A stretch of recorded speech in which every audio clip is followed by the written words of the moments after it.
एक इच्छाधारी नागिन अपनी दो बेटियों नयनतारा और तेजस्वी के साथ जंगल में रहती थी। एक रोज वो उनके लिए दूध लेने जाती है, तभी सड़क पर एक तेज रफ्तार गाड़ी आकर उसे टक्कर मार देती है और उसकी मौके पर ही मौत हो जाती है। माँ, तुम हमें छोड़कर क्यों चली गई?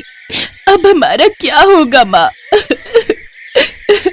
दोनों बेटियां बहुत रोती हैं। वो जंगल में अकेली रहती थी, इसलिए वो फैसला करती हैं कि वो अब इंसानी रूप लेकर इंसानों के बीच में रहेंगी।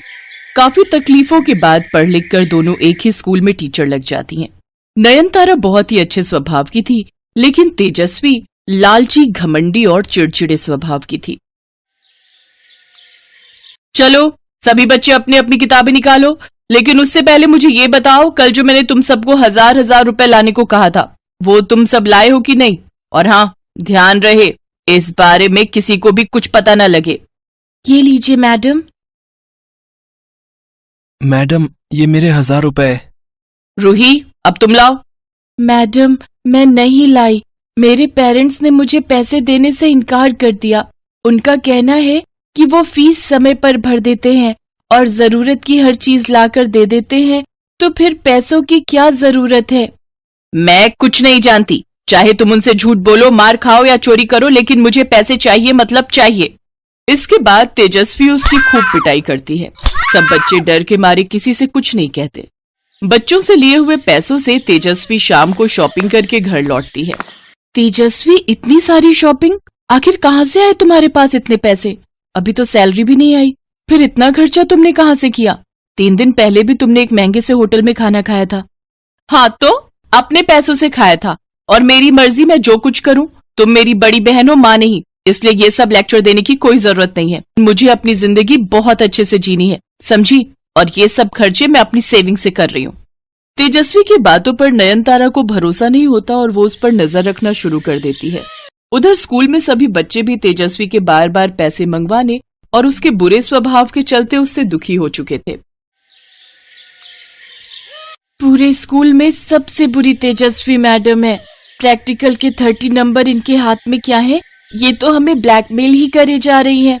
हमें तेजस्वी मैडम की शिकायत प्रिंसिपल मैडम से करनी ही होगी। तभी वहाँ नयनतारा आ जाती है और वो उनकी सब बातें सुन लेती है। बच्चों, तुम चिंता मत करो, वो मेरी बहन है, मैं उसे सब समझा दूंगी, लेकिन तुम प्रिंसिपल मैडम से कुछ मत कहना। घर आकर वो अपनी बहन से कहती है, तेजस्वी, मैं नहीं जानती थी कि कुछ पैसों के लिए तुम इतनी गिर जाओगी। तुम आज के बाद बच्चों पर अत्याचार नहीं करोगी और ना ही उन्हें ब्लैकमेल करोगी। ये मेरी जिंदगी है और इसे मुझे कैसे जीना है ये मैं अच्छे से जानती हूँ। ऐसे ही कुछ दिन बीत जाते हैं। एक रोज तेजस्वी स्कूल जा रही थी, तभी उसकी टक्कर एक बूढ़ी औरत से होती है। वो बूढ़ी औरत तेजस्वी से कहती है, मैं जानती हूँ तुम एक इच्छाधारी नागिन हो। हाँ, लेकिन आपको कैसे पता? क्योंकि तुम्हारी माँ मेरी बहुत अच्छी दोस्त थी और तुमसे भी वही खुशबू आ रही है जो उसमें से आती थी। लेकिन तुम यहाँ इंसानों वाली जिंदगी क्यों जी रही हो, जहाँ तुम्हें 2 वक्त की रोटी के लिए भी नौकरी करनी पड़ती है? तुम तो आराम से रानी वाली जिंदगी जी सकती हो। वो कैसे? नागिनों की रानी बनकर तुम सबके ऊपर राज करोगी, हुक्म चलाओगी, सोना चांदी नागमणि सब तुम्हारे आगे पीछे रहेंगे। हाँ। तेजस्वी के मन में लालच और भर जाता है और वो कहती है, इसके लिए मुझे क्या करना होगा? मुझे रानी बनना है, सबके ऊपर राज करना है, इसके लिए मैं कुछ भी करने को तैयार हूँ। इसके लिए स्कूल से 10 लड़कियों को लाकर उनकी बलि देनी होगी, जिससे तुम्हें नागमणि हासिल हो जाएगी। तुम एक स्कूल टीचर के साथ एक नागिन भी हो। जब तुम नागिन स्कूल टीचर बन जाओगी तो सब बच्चे तुमसे डरेंगे और तुम उनको डसकर उन्हें बेहोश कर सकती हो। तेजस्वी स्कूल पहुंचकर अपनी क्लास में पहुंचती है और नागिन रूप में आ जाती है। उसे देख सभी बच्चे घबरा जाते हैं। हमारी मैडम एक नागिन है। नहीं नहीं, हमें कुछ मत करना मैडम। सभी बच्चे बहुत रोते और गिड़गिड़ाते हैं, लेकिन तेजस्वी उनकी एक नहीं सुनती और 10 लड़कियों को डसकर उस बूढ़ी औरत के पास ले जाती है, जहां वो नागमणि की तलाश करने लगती है। उधर स्कूल में हंगामा मच जाता है। सब बच्चों के पेरेंट्स स्कूल में हंगामा कर देते हैं। ये तेजस्वी कहाँ गई? कहीं ये सब उसी का किया धरा तो नहीं। अगर किसी को पता चल गया कि हम नागिन टीचर हैं तो पता नहीं ये सब क्या करेंगे। नयनतारा तेजस्वी को ढूंढती हुई वहां से निकल जाती है तो वहीं तेजस्वी अपनी इच्छा शक्तियों से नागमणि को ढूंढ लेती है और उस बूढ़ी औरत को लाकर दे देती है। लाओ लाओ, इसे मुझे दे दो, अब देखो मेरा कमाल। वो बूढ़ी औरत नागमणि की मदद से तेजस्वी को कैद कर लेती है। ये आपने क्या किया? तेरी माँ ने कभी मुझे ये नागमणि नहीं दी, लेकिन आज उसकी बेवकूफ नागिन टीचर ने ये मुझे लाकर दे दी। अब मैं इसकी सहायता से कितनी शक्तिशाली हो जाऊंगी। तुम्हारे कहने पर मैंने इन बच्चों के साथ इतना गलत किया है, इन्हें मौत के मुंह में ले आई। आज इन सब की जान मेरी वजह से खतरे में है। मुझसे बहुत बड़ी गलती हो गई।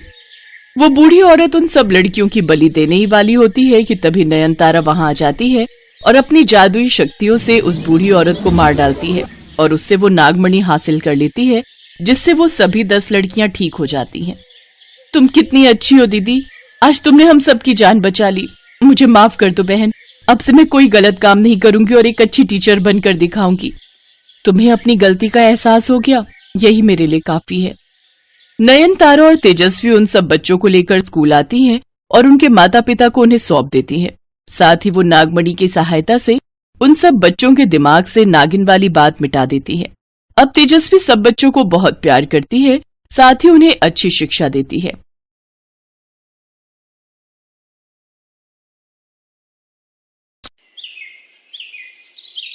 अरे जानेमन, जरा घूंघट तो उठाओ।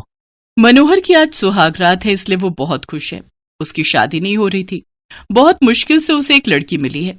बिस्तर पर बैठते ही मनोहर ने लड़की का घूंघट उठा दिया और घूंघट उठाते ही मनोहर चौंक गया। उसने देखा कि घूंघट के नीचे कोई लड़की नहीं बल्कि एक नागिन है। अरे ये क्या, दूर हो जाओ मुझसे, दूर हो जाओ। मनोहर कमरे से दौड़कर निकल गया। नागिन, नागिन, मेरे कमरे में नागिन है। क्या हुआ मनोहर, तुम दौड़ क्यों रहे हो? मेरे कमरे में नागिन है। कहाँ? चलो देखते हैं। मनोहर के साथ वो आदमी कमरे में घुसा और देखा बिस्तर पर एक सुंदर सी लड़की बैठी हुई है। कहाँ है नागिन? ये तो तुम्हारी बीवी है, लेकिन मैंने अभी अभी नागिन को देखा था। तुमने जरूर कोई सपना देखा होगा। मनोहर ने और कुछ नहीं कहा और वो चुपचाप सो गया। उसने अपने आप को तसल्ली देने की बहुत कोशिश की। हाँ, मैंने जरूर कोई सपना देखा है, वरना ऐसा थोड़ी होता है। मनोहर सो गया और उसकी बीवी हंसने लगी। हंसते हंसते वो सच में नागिन बन गई और खिड़की से निकल गई। आज से करीब 100 साल पहले बेला नागिन यहीं पर रहती थी। तब यहाँ घना जंगल हुआ करता था। बेला नागिन शांतनु नाम के इच्छाधारी नाग से प्यार करती थी और मनोहर पिछले जन्म में एक सपेरा हुआ करता था। वो पूरा दिन सांप ढूंढता फिरता था। आज बस एक सांप मिल जाए, उसे बेचकर मैं घर चला जाऊंगा। बहुत ढूंढने के बाद मनोहर को एक सांप मिला और वो चला गया। मनोहर से जंगल के सभी नाग और नागिन डरते थे। सारी नागिन अपने बच्चों को मनोहर के नाम से डराती थी। जल्दी जल्दी सो जा, नहीं तो मनोहर सपेरा आ जाएगा और तुझे उठाकर ले जाएगा। ये सुनकर सारे बच्चे डर भी जाते थे। ऐसे ही जिंदगी चल रही थी। बेला नागिन ने एक दिन शांतनु से कहा, शांतनु, मैं तुमसे बहुत प्यार करती हूँ, क्या तुम मुझसे शादी करोगे? हाँ, मैं भी तुमसे बहुत प्यार करता हूँ बेला, मैं सिर्फ तुमसे ही शादी करना चाहता हूँ। शांतनु और बेला की प्रेम कहानी शुरू हो गई और कुछ ही दिनों में ये बात नाग और नागिनों के बीच में फैल गई। पता है, बेला और शांतनु का कुछ चल रहा है। हाँ, मुझे पता है, कल ही उन लोगों को एक साथ देखा था मैंने। बेला ने अपने घर वालों को भी बता दिया और शांतनु ने अपने घर वालों को। सभी राजी हो गए। इतने में एक दिन दोपहर को अकेली बेला नागिन एक झील के किनारे गई। कुछ ही दिनों बाद मेरी शादी है। मुझे तो सोचकर ही शर्म आ रही है। बेला अपने ही मन में गुनगुनाती रही। इतने में वहां मनोहर सपेरा आ गया और उसने बेला नागिन को देख लिया। बेला बहुत खूबसूरत थी, इसीलिए पहली नजर में मनोहर को बेला पसंद आ गई। अरे वाह, कितनी सुंदर नागिन है। काश मेरी शादी ऐसी सुंदर लड़की से हो जाए। अरे मैं तो इसी से शादी कर सकता हूँ। मैं इससे शादी की बात करके देखता हूँ। मनोहर बेला के सामने गया। इच्छाधारी नागिन, तुम्हारा नाम क्या है? मेरा नाम बेला नागिन है, लेकिन तुम कौन हो? मैं मनोहर हूँ। मनोहर? इसका मतलब तुम ही हो वो दुष्ट सपेरा? दुष्ट? नहीं नहीं, मैं तो अच्छा आदमी हूँ। मैं तुमसे एक जरूरी बात करने आया हूँ। हाँ बोलो। तुम मुझे बहुत पसंद आ गई हो, क्या तुम मुझसे शादी करोगी? ये सुनकर बेला नागिन जोर से हंस पड़ी। मैं और तुमसे शादी, एक नागिन और एक सपेरे की शादी। बेला हंसती रही। मनोहर को बहुत बुरा लगा। एक सपेरे को ठुकरा रही हो तुम, सोच लो। मेरी शादी तय हो चुकी है शांतनु के साथ, तुम भागो यहाँ से। बेला ने मनोहर को भगा दिया। मनोहर बहुत गुस्सा हो गया। मुझे ठुकरा दिया उस नागिन की बच्ची ने, उसकी इतनी हिम्मत। मुझे वही नागिन चाहिए, उसी के साथ मैं सुहागरात मनाऊंगा। बहुत सोचने के बाद मनोहर ने एक प्लान बनाया। शांतनु से उसकी शादी तय हुई है ना, मैं शांतनु को ही गायब कर दूंगा। उस रात शांतनु किसी दोस्त के घर गया हुआ था। दोस्त के घर से वो अपने घर लौट रहा था। रात हो गई थी और जंगल का रास्ता था। तभी उसे कहीं से बीन बजने की आवाज सुनाई दी। ये बीन कहाँ से बज रहा है? मेरा सर चकरा रहा है। शांतनु बेहोश हो गया और तभी वहां मनोहर आ गया। उसके हाथ में बीन थी। अब शांतनु मेरे कब्जे में है। अब क्या करोगी बेला नागिन? मनोहर ने शांतनु को उठा लिया और वहां से चला गया। अगले दिन बेला शांतनु को ढूंढने लगी, लेकिन शांतनु कहीं पर नहीं मिला। क्या हो गया? शांतनु कहाँ चला गया? तब पीछे से मनोहर आया और कहने लगा, शांतनु को ढूंढ रही हो क्या? हाँ, शांतनु मिल नहीं रहा है। कहीं तुमने तो कुछ। शांतनु को मैंने अगवा किया है। अगर शांतनु को जिंदा देखना चाहती हो तो तुम्हें मुझसे शादी करनी होगी। शैतान सपेरा। ये कहते हुए बेला मनोहर को डसने के लिए आगे बढ़ी। मुझे मारने से शांतनु वापस नहीं आएगा। मुझसे शादी कर लो, सिर्फ मैं ही शांतनु को बचा सकता हूँ। बेला के सामने और कोई रास्ता नहीं बचा। वो राजी हो गई, लेकिन उसने मनोहर को मारने का प्लान बना लिया। अगले ही दिन मनोहर से बेला की शादी हो गई और वादे के मुताबिक मनोहर ने शांतनु को छोड़ दिया और सुहागरात में बेला का घूंघट उठाते ही बेला ने मनोहर को डस लिया। मनोहर तड़पने लगा। मुझे मार डाला तूने। याद रखना, मैं तेरे साथ सुहागरात नहीं मना पाया। जब तक तू मेरे साथ सुहागरात नहीं मनाएगी तब तक तुझे मुक्ति नहीं मिलेगी। ये बोलते हुए मनोहर ने बेला के ऊपर पाउडर जैसा कुछ फेंक दिया और बेला की मौत हो गई। मनोहर भी वहीं पर मर गया। बेला की आत्मा घूमती रही। 100 सालों बाद मनोहर का पुनर्जन्म हुआ, लेकिन पिछले जन्म में किए पापों की वजह से उसे शादी के लिए लड़की नहीं मिल रही थी। बेला की आत्मा को सब कुछ याद था, इसीलिए उसने मनोहर से शादी करने के लिए हाँ कर दी और मनोहर से शादी करके उसके साथ बेला ने सुहागरात मनाई। उसके बाद बेला को मुक्ति मिल गई। शांतनु इतने दिनों से स्वर्ग में बेला का इंतजार कर रहा था। बेला शांतनु के पास गई। बेला, तुम आ गई हो बेला? हाँ शांतनु, आखिरकार हम दोनों मिल ही गए। उस पार नहीं तो क्या हुआ, जीवन के इस पार हम दोनों हमेशा एक साथ रहेंगे। इसके बाद से दोनों एक साथ रहने लगे और धरती पर मनोहर पागल हो गया।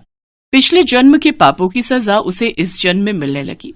इसीलिए कहते हैं कि पाप कभी किसी का पीछा नहीं छोड़ते।